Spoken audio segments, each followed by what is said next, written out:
हाँ जी, सभी साथियों को नमस्कार। एक बार फिर से आप सभी का स्वागत है। लास्ट क्लास में अपन ने सेट के बारे में पढ़ा था। सेट की डेफिनेशन देखी थी, सेट से रिलेटेड कुछ इंपॉर्टेंट और प्रॉपर्टीज़ देखी थी कि सेट के अंदर ऑपरेशन किस प्रकार डिफाइन होते हैं, सेट की कार्डिनलिटी क्या होती है, सब सेट क्या होता है, सुपर सेट क्या होता है, आदि आदि कंसेप्ट के बारे में चर्चा की थी। आज अपन फंक्शन के बारे में डिस्कस करेंगे, ब्रीफली इंट्रोड्यूस करेंगे ताकि अपन जो क्वेश्चंस हैं वो सॉल्व कर सकें। तो फंक्शन की डेफिनेशन की बात करूं मैं तो सबसे पहले फंक्शन को डिफाइन करने के लिए मुझे क्या चाहिए, फंक्शन को डिफाइन करने के लिए सबसे पहले मेरे पास क्या होने चाहिए, दो नॉन एम्प्टी सेट होने चाहिए। इसीलिए अपन ने सेट को पहले डिस्कस किया था। तो मेरे पास ए और बी कोई भी दो नॉन एम्प्टी सेट हैं तो एक रिलेशन या एक रूल को फंक्शन बोलेंगे ए से बी में। कब? जब ए का प्रत्येक एलिमेंट बी में क्या रखे, यूनिक इमेज रखे। ए का प्रत्येक एलिमेंट बी में यूनिक इमेज रखे तो अपन बोलते हैं एफ है वो फंक्शन है ए से बी में। क्या है मेरे पास, ए और बी कोई भी दो नॉन एम्प्टी सेट है, इंपॉर्टेंट है, दो एरिक समुच्चय हैं। देन एक रूल को एक फलन कहेंगे ए से बी में। कब? If each A belongs to A there exist, इसको इस सिंबल से भी डिनोट करते हैं, there exist a unique B belongs to B such that F A बराबर बी। और इसको किस प्रकार एक्सप्रेस करते हैं, एफ ए टू बी। तो क्या हो गया, ए और बी कोई भी दो नॉन एम्प्टी सेट हैं तो एक रूल या एक रिलेशन को फंक्शन कब कहेंगे, ए से बी में। For each A belongs to A का मतलब क्या है कि ए का प्रत्येक एलिमेंट क्या रखे, एक यूनिक इमेज रखे, यानी there exist unique B belongs to B. इसका मतलब है there exist a unique image in B such that F A बराबर एफ बी। यानी ये है ए वो बी से इस प्रकार क्या हो जाए, कनेक्ट हो जाता है। तो अपन बोलते हैं कि एफ है वो ए से बी में फंक्शन है। क्या है, फंक्शन है। यहाँ पे ए को क्या बोलते हैं, डोमेन यानी कि प्रांत बोलते हैं। बी को क्या बोलते हैं, कोडोमेन यानी कि सहप्रांत। क्या बोलते हैं, सहप्रांत। तो ए मेरे पास क्या बोलते हैं, डोमेन ऑफ फंक्शन एफ, और इसको डिनोट करते हैं डी एफ। कुछ राइटर इसको डोमेन ऑफ डेफिनेशन भी लिखते हैं। क्या लिखते हैं, डोमेन ऑफ डेफिनेशन बोला जाए या डोमेन बोले जाए, एक ही चीज। अब मेरे पास आती है रेंज। तीन वर्ड पढ़ते हैं फंक्शन में, एक तो डोमेन, एक कोड डोमेन और एक रेंज। तो ए मेरे पास डोमेन है यानी कि प्रांत है, बी मेरे पास कोड डोमेन है यानी कि सहप्रांत है। अब रेंज क्या होती है कि ए के जितने भी एलिमेंट हैं उनकी जो इमेज आता है उनका कलेक्शन क्या कहलाता है, परिसर कहलाता है। और इसको किस प्रकार लिखते हैं, इसको किस प्रकार लिखते हैं कि F X such that X belongs to A. इन सभी कलेक्शन को क्या बोलते हैं, रेंज बोलते हैं। तो रेंज में मेरे पास कौन से आएंगे, F X such that X belongs to A, यानी जो एक्स ए में बिलोंग कर रहे हैं उनकी इमेज का कलेक्शन है वो रेंज या परिसर कहलाता है। हिंदी में क्या बोलते हैं, इसको परिसर बोलते हैं। फंक्शन एफ की या एफ का परिसर कहलाता है। रेंज, एफ की रेंज है वो हमेशा ही कोडोमेन का क्या होती है, सबसेट होती है। Range F is subset of B. अब मेरे पास अगर मैंने लिखा है कि एफ ए बराबर बी, इफ एफ ए बराबर बी है तो इसको किस प्रकार रीड करते हैं, तो बी है वो is the value of F at A, यानी बी को क्या बोलते हैं, एफ की वैल्यू एट ए। या इसको कई बार इस प्रकार भी पढ़ते हैं, B is the image of A under F. B क्या है, ए की इमेज है इस फंक्शन के अंडर, अंडर द एफ। ये मेरे पास क्या है, फंक्शन की डेफिनेशन होगी। ये क्या होगी, मेरे पास फंक्शन की डेफिनेशन होगी। अगर एफ कोई भी फंक्शन है, फंक्शन एज ए ग्राफ, तो ग्राफ के रूप में अगर मेरे पास फंक्शन गिवन है तो उसका ग्राफ किस प्रकार बनाते हैं। अगर मुझे क्या गिवन है, किसी फंक्शन का ग्राफ गिवन है तो मुझे वहां से क्या निकालना है, डोमेन या रेंज निकालनी हो तो वो किस प्रकार निकालते हैं। देखो ये किसी फंक्शन का ग्राफ है, ये मेरे पास क्या है, एफ एक्स है, या मैं बोलूं एफ है।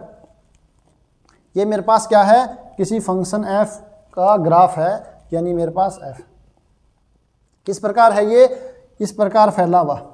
तो अगर आपसे पूछा जाए, ये मेरे पास सेट ए है, ये मेरे पास सेट क्या है, बी है, तो ए से बी के अंदर इस फंक्शन का ग्राफ बनाया हुआ है। तो अगर आपसे पूछा जाता है कि कोई ग्राफ देखे कि इस फंक्शन का डोमेन क्या है या इस फंक्शन की रेंज क्या है, तो डोमेन निकालने के लिए हमेशा ये देखना होता है कि फंक्शन है वो एक्स एक्स पे कितना फैला हुआ है, एक्सिस पे कितना फैला हुआ है वो क्या बताता है, उस फंक्शन के डोमेन को बताता है। और ग्राफ वाई एक्स पे कितना फैला हुआ है वो क्या बताता है, उस फंक्शन की रेंज को बताता है। तो एक्स एक्सिस पे फंक्शन कितना फैला हुआ है, यहाँ से लेकर यहाँ तक, यानी ए सेट के बराबर है, तो ये कहलाएगा इसका डोमेन ऑफ एफ। बी मेरे पास कोडोमेन है। अब मुझे देखना है कि फंक्शन वाई एक्सिस पे कितना फैला हुआ है या कितना वेरी कर रहा है, तो मैं निकालता हूँ निम्नतम पॉइंट ये है मेरा और हाईएस्ट पॉइंट ये है, यानी इस लाइन के बीच में ही फंक्शन का वाई एक्स पे क्या है, ये फैला हुआ है। तो ये मेरे पास क्या कहलाएगी, रेंज कहलाएगी, इस फंक्शन की रेंज कहलाएगी।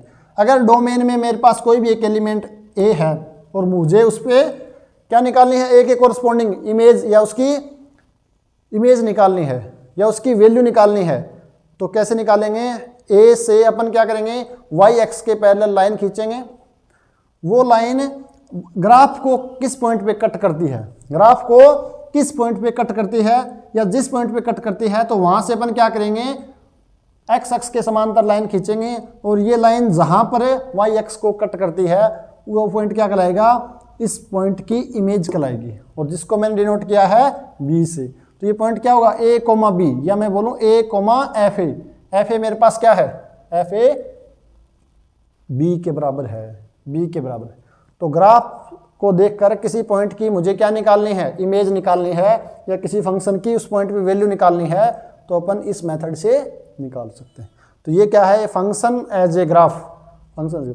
अब अपन देखते हैं एग्जाम्पल से कि कौन कौन से ग्राफ हैं और कौन कौन से ग्राफ है नहीं है।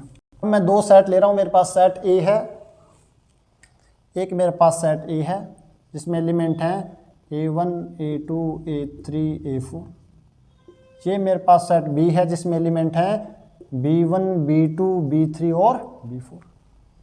ये मेरे पास एक, इस पे फंक्शन डिफाइन किया मैंने f।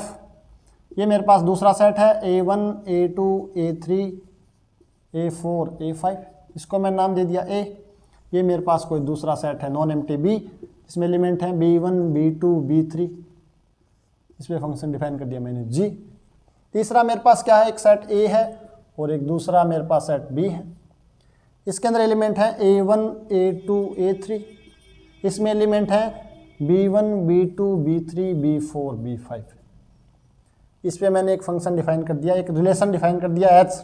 इस पे मैंने एक रिलेशन है, ये कि रूल है एफ जी एच, मेरे पास अभी तक एक रूल है। अब अपन देखते हैं कि रूल फंक्शन है या नहीं। मैं क्या कर रहा हूँ, मैं A1 को B2 से कनेक्ट कर रहा हूँ, A2 को B1 से कर रहा हूँ, A3 को मैं B2 से कनेक्ट कर रहा हूँ।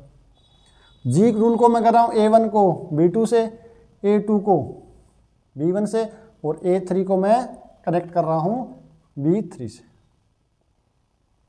ये मेरे पास B3 से है और ये मेरे पास A1 को मैं कर रहा हूँ B1 से, A2 को मैं कर रहा हूँ B1 से, A3 को मैं कर रहा हूँ B3 से और B5 से। ठीक है। अब ये मैंने क्या यहाँ पे तीन रूल या तीन रिलेशन डिफाइन किए हैं, तो आपको बताना है कौन सा फंक्शन है कौन सा फंक्शन नहीं। सबसे पहले मैं लास्ट वाले से शुरू करता हूँ। मुझे बताओ h है, ये फंक्शन है या नहीं, h फंक्शन है या नहीं है। आप कहोगे सर सही है, इसके एलिमेंट जुड़े हुए हैं, यूनिक इमेज है, एक की भी एक से जुड़ा हुआ, ये भी जुड़ा हुआ है, ये भी जुड़ा हुआ है। अगर मैं बात करूं जी की, तो आपके मन में आ सकता डाउट कि सर A1 B2 से जुड़ा हुआ है, A2 इससे जुड़ा हुआ, ठीक है। यहाँ पे कुछ बच्चों को लगता है कि सर इसकी A2 की और A5 की इमेज यूनिक नहीं है, इसकी भी B1 है, इसकी भी B1 है। यहाँ पे देखेंगे इसमें A1 जुड़ा हुआ है B2 से, A2 जुड़ा हुआ B1 से, अगर मैं इसको इससे जोड़ देता हूँ B3 से, तो आप कहोगे सर ये तो सही लग रहा है, ऐसा ही ना। लेकिन यहाँ पे कौन सा फंक्शन, दोबारा देखते हैं। सबसे पहले डेफिनेशन देखते हैं, क्या फंक्शन है। डेफिनेशन क्या फंक्शन की कि ए का प्रत्येक एलिमेंट यूनिक इमेज रखना चाहिए। अगर मैं बात करूँ एफ की, तो एफ में क्या है, मेरे पास A4 है, वो कोई भी इमेज नहीं रख रहा, कोई भी इमेज नहीं रख रहा, तो ये वाला तो फंक्शन नहीं रहेगा। यहाँ पे दो चीज़ इंपॉर्टेंट है, ईच एलिमेंट और यूनिक इमेज। तो इसमें तो एलिमेंट ही नहीं है, मतलब इस प्रॉपर्टी को सेटिस्फाई नहीं कर रहा, तो ये फंक्शन नहीं हुआ। समस्या कहाँ पे आती है ज़्यादा? कई बच्चों को समस्या ये आती है कि एक एलिमेंट है मेरे पास, कोई भी एक एलिमेंट, ये दो एलिमेंट से जुड़ा है बी और सी से।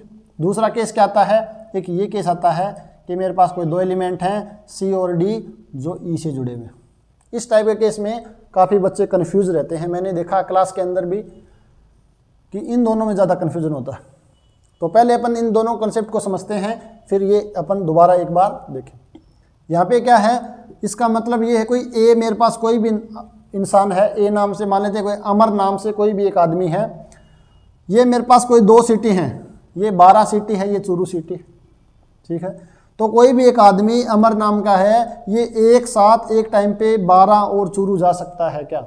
एक टाइम पे 12 और चूरू जा सकता है क्या? आप बोलोगे सर ये तो पॉसिबल नहीं है, एक साथ एक आदमी एक साथ दो जगह जाए, ऐसा पॉसिबल नहीं है। तो अगर रियल लाइफ में पॉसिबल नहीं है तो ये फंक्शन में भी पॉसिबल नहीं होगा। इसका मतलब ए की यूनिक इमेज नहीं है।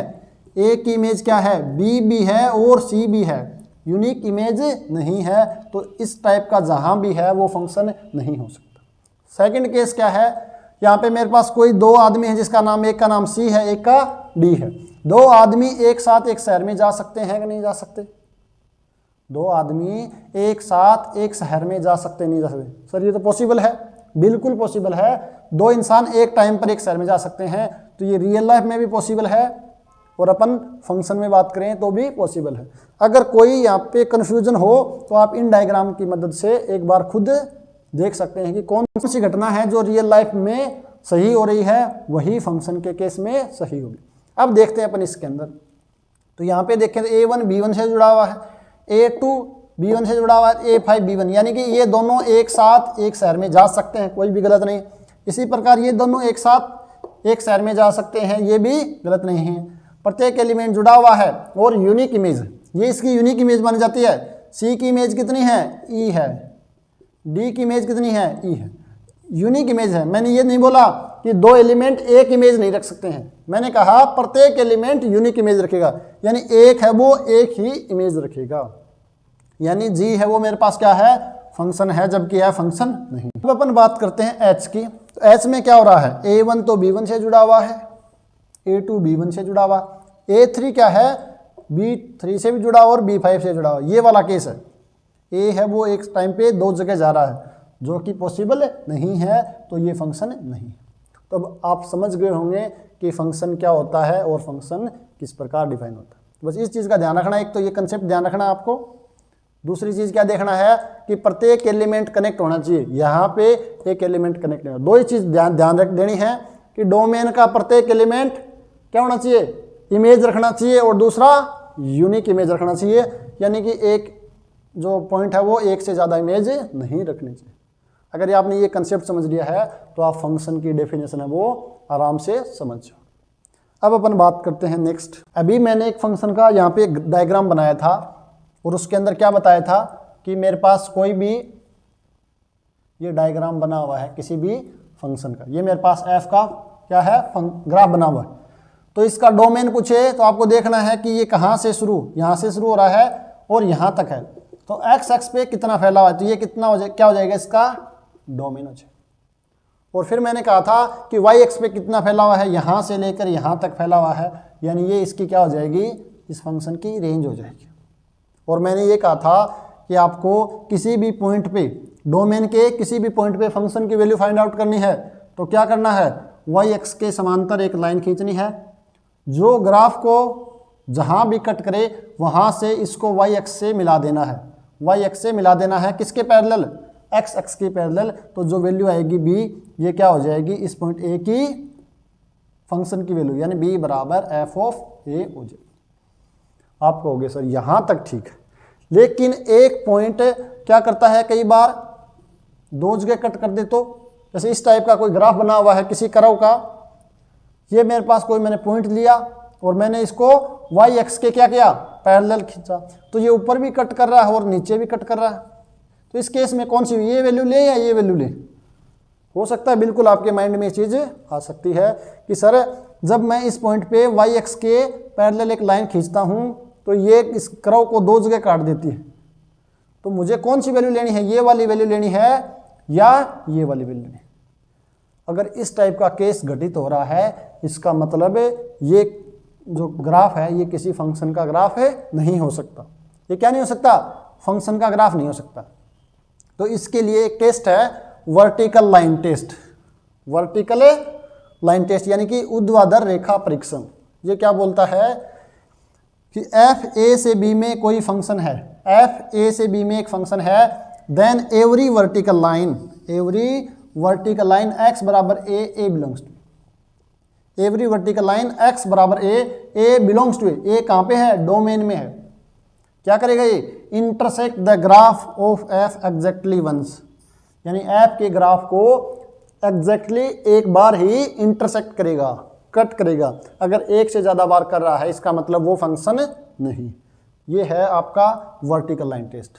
तो आप किसी भी कर्व का ग्राफ बना हुआ है, आपको चेक करना फंक्शन है या नहीं, तो आप क्या करोगे, डोमेन के देखना है, डोमेन के प्रत्येक पॉइंट पे आप वर्टिकल लाइन खींचो तो वो ग्राफ को कितनी बार कट करनी चाहिए, एग्जैक्टली एक बार ही कट करनी चाहिए।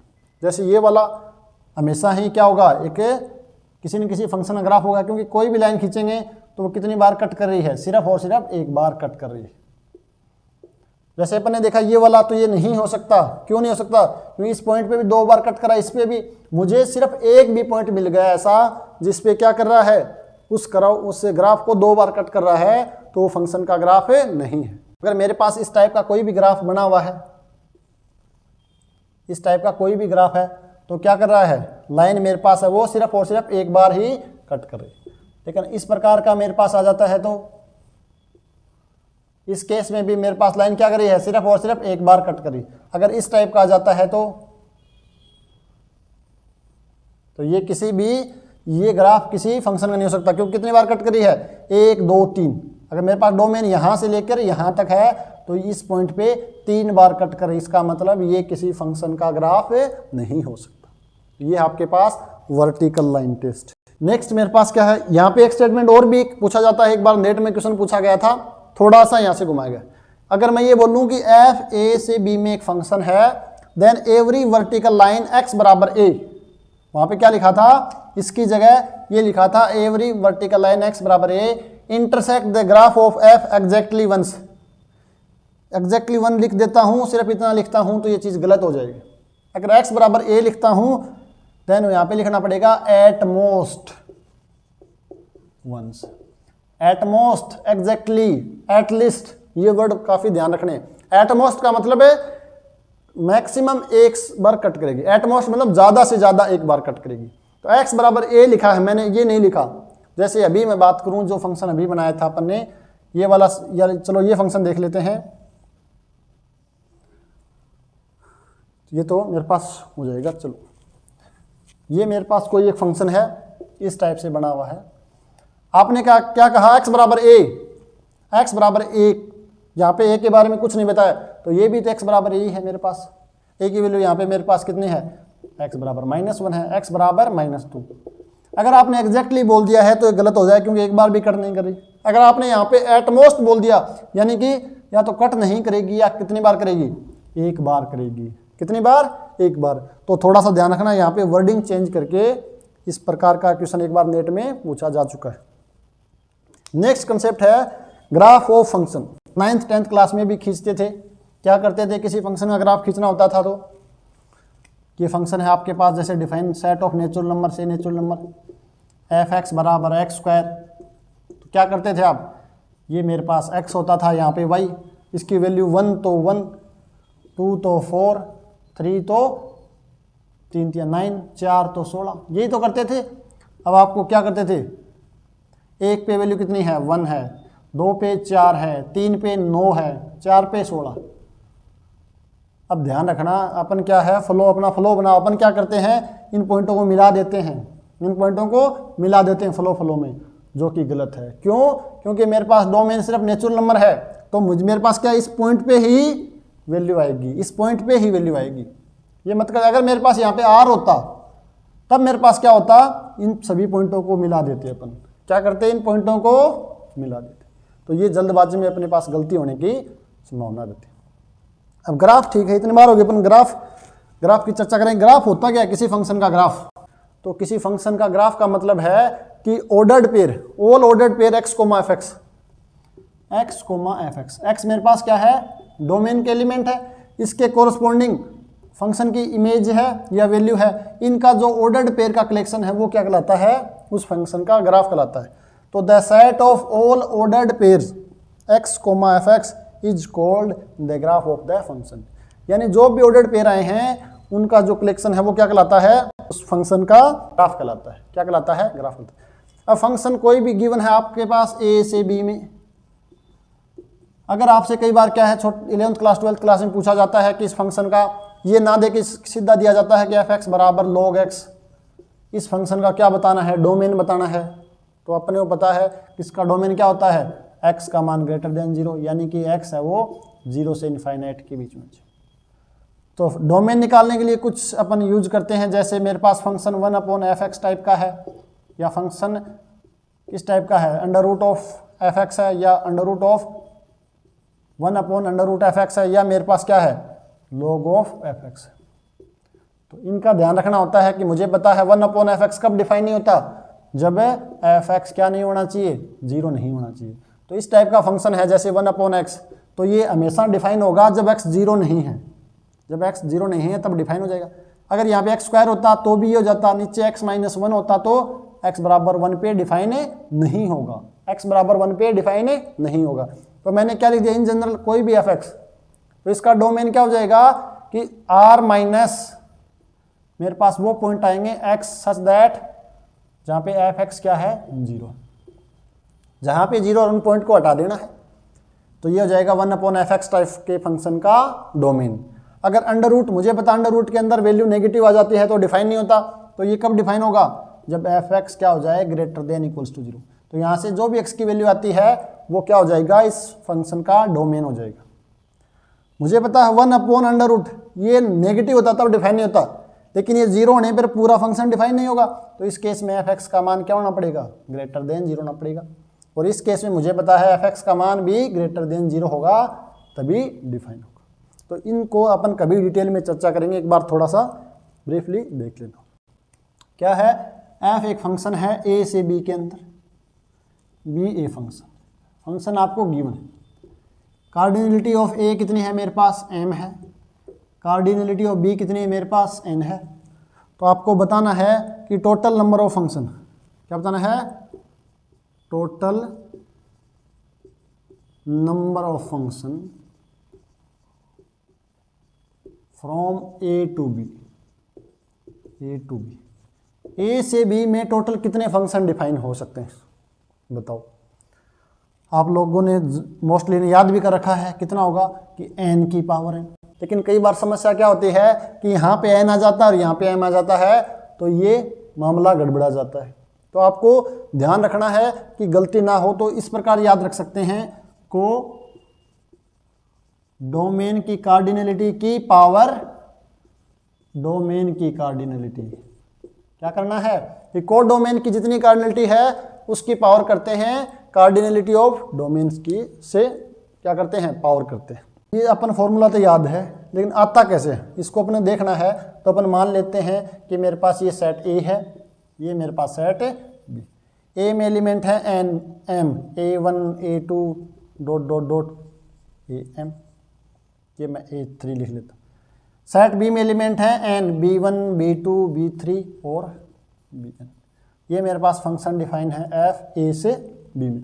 तो एक मेरे पास सेट A है जिसमें एलिमेंट है A1 A2 A3 AM, दूसरा सेट है B जिसमें एलिमेंट है B1 B2 B3 Bn। अब हमें देखना है कि A से B के अंदर इस प्रकार के कितने फंक्शन डिफाइन हो सकते हैं। तो सबसे पहले फंक्शन की डेफिनेशन क्या होती है कि इसका प्रत्येक एलिमेंट B के अंदर क्या रखना चाहिए? यूनिक इमेज रखना चाहिए। तो अपन देखते हैं कि A1 के पास कितनी चॉइस है। A1 है वो B1 से भी जुड़ सकता है, B2 से भी जुड़ सकता है, B3 से भी जुड़ सकता है और Bn से भी। कितने एलिमेंट से जुड़ सकता है? ये n एलिमेंट के साथ जुड़ सकता है। मान लेते हैं कि A1 B2 से जुड़ गया है। किससे? B2 से। अब मुझे देखना है कि A2 के पास कितनी चॉइस है। आप बताओ A2 B1 के साथ जुड़ सकता है कि नहीं जुड़ सकता?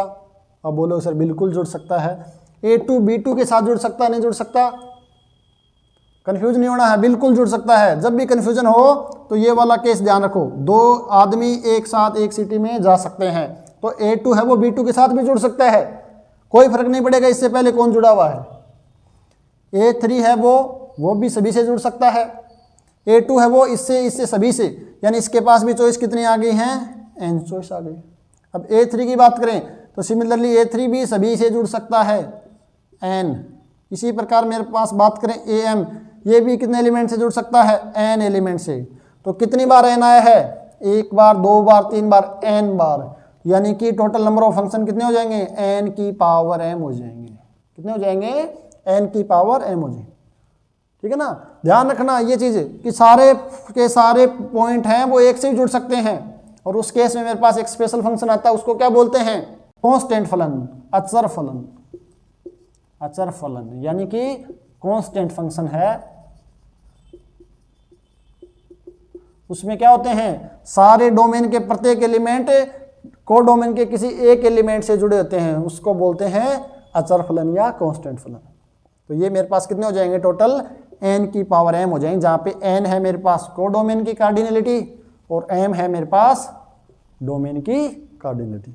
अब एक छोटा सा कंसेप्ट और डिस्कस करते हैं जिसका नाम है इक्वल फंक्शन।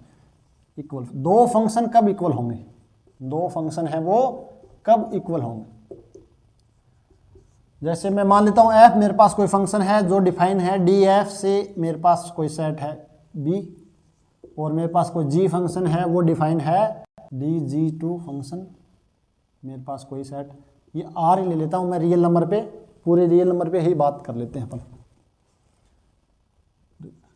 तो बताना है कि f और g हैं वो इक्वल कब होंगे। तो आप कहोगे सर इनके क्या डोमेन बराबर हो जाएं और इनकी रेंज बराबर हो जाए, यही होगा ना, आपके दिमाग में यही आएगा कि इनका डोमेन बराबर हो जाती है और रेंज बराबर हो जाती है। यानी कि फर्स्ट चीज़ तो df है, यानी f का डोमेन और g का डोमेन इक्वल हो जाता है, और जिसका नाम मैंने दे दिया d। और दूसरा चीज़ आपके दिमाग में क्या आएगा कि इनकी रेंज बराबर हो जाती है, ये रेंज बराबर हो जाती है, और उसको मैं नाम देता हूँ r। अगर ऐसा सोच रहे हो तो ये गलत है। क्यों गलत है, डोमेन बराबर हो जाता है, मैं मान लेता हूँ ये फंक्शन मेरे पास f(x) है, मेरे पास sin x, दूसरा फंक्शन है gx बराबर मेरे पास cos x। तो बताओ इन दोनों का डोमेन क्या है, sin x और cos x का ट्रिग्नोमेट्रिक फंक्शन आप सभी जानते हैं, इसका डोमेन भी r होता है और इसका डोमेन भी r होता है। तो ये मेरे पास r है और ये भी मेरे पास r है, यानी डोमेन इक्वल है। इसकी रेंज क्या होती है, आप सभी जानते हैं -1 से 1 के बीच में, इसकी रेंज -1 से 1 की रेंज, यानी इनके डोमेन भी सेम है और इनकी रेंज भी सेम है, लेकिन ये फंक्शन तो अलग अलग हैं। इसका मतलब है अगर डोमेन और रेंज इक्वल हैं तो फंक्शन इक्वल हो, ऐसा ज़रूरी नहीं है। क्या करना पड़ेगा, तो सेकंड कंडीशन आती है f(x) बराबर gx, f(x) बराबर gx for all x belongs to d, यानी डोमेन के प्रत्येक पॉइंट के कोरस्पॉन्डिंग जो वैल्यू है f और g की वो सेम होती है, यानी 1 पे दोनों की वैल्यू सेम, 2 पे दोनों की वैल्यू सेम, 3 पर दोनों की वैल्यू सेम। ये इक्वल क्यों नहीं है, क्योंकि मुझे पता है कि sin π/2 और cos π/2 दोनों पॉइंट हैं, sin π/2 वैल्यू 1 आती है जबकि cos π/2 की वैल्यू 0 आती है। तो यानी प्रत्येक पॉइंट के कोरस्पॉन्डिंग जो वैल्यू है वो क्या होनी चाहिए, इक्वल होनी चाहिए, तब जाके मेरे पास ये फंक्शन क्या कहलाते हैं, f और g इक्वल फंक्शन कहलाते हैं। एक मैं लिखता हूँ फंक्शन f(x) बराबर log x और एक log x², और दूसरा फंक्शन है gx बराबर 2 log x। तो आप मुझे बताओ ये दोनों फंक्शन इक्वल हैं या नहीं है। आप हमें ये लिखते हो कि नहीं लिखते हो, ये तो आप जानते हो, log m की पावर n बराबर n log mn, log m, ये प्रॉपर्टी जानते हो आप। अगर आप प्रॉपर्टी जानते हो तो 2 आगे आ सकता है, ठीक है। तो मुझे बताओ ये दोनों फंक्शन इक्वल हैं या नहीं है, ये आपका होमवर्क है एक प्रकार से। आप बताओ ये दोनों फंक्शन इक्वल होंगे या नहीं होंगे। बहुत से लोग सोच रहे होंगे सर होगा, बिल्कुल क्यों नहीं, 2 अपन हमेशा ही जानते हैं कि 2 आगे आ जाता है। अब इनके अपन डोमेन की बात करें तो log फंक्शन कब डिफाइन होता है, अभी बताया है कि ये वाला क्या हो जाए ग्रेटर देन 0, मतलब x square greater than 0, x का स्क्वायर ग्रेटर देन 0 कब होता है, x कहाँ लाई करेगा, जब x बिलोंग करता है r-0, यानी r में से 0 हटा देते हैं, यानी कि -∞ से 0 यूनियन 0 से इन्फिनिटी, ये क्या हो जाएगा, इसका डोमेन हो जाएगा। तो मैं बात करूं डोमेन ऑफ एफ, मेरे पास ये आ गया। अब मैं बात करता हूं डोमेन ऑफ जी। जी का डोमेन क्या हो जाएगा, जहां पे x ग्रेटर देन 0, यानी कि x ग्रेटर देन 0, इसका मतलब क्या हुआ 0 टू इन्फिनिटी। इनका तो डोमेन ही सेम नहीं हुआ, इसका मेरे पास r में से सिर्फ 0 हट रहा है डोमेन में, इसमें क्या है 0 से इन्फिनिटी, तो इन दोनों का तो डोमेन ही इक्वल नहीं है।